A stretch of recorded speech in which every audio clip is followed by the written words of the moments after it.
দুর্ভিক্ষের সেই কঠিন সময় মা হালিমার কোলে শিশু মুহাম্মদ সাল্লাল্লাহু আলাইহি সাল্লাম। তায়েফে ফেরার পর অদ্ভুত এক পরিবর্তন শুরু হলো। যে ঘরে আগে খাবার ছিল না, সেই ঘরে নেমে এলো বরকত। যে ছাগলগুলো দুধ দিত না তারা দুধে ভরে উঠতে লাগল। যে উটুনি ছিল একেবারে শুকনো সেও হয়ে গেল দুধে পরিপূর্ণ।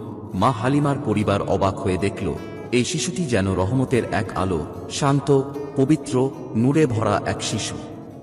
কিন্তু একদিন ঘটে গেল এক বিস্ময়কর ঘটনা।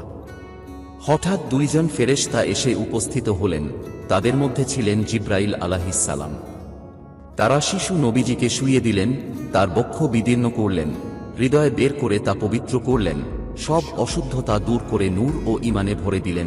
এটি ছিল আল্লাহর বিশেষ প্রস্তুতি শেষ নবীর জন্য। এই দৃশ্য দেখে মা হালিমা কেঁপে উঠলেন, তার হৃদয় ভয়ে কাঁপতে লাগল। তিনি বুঝলেন এই শিশু সাধারণ কেউ নন।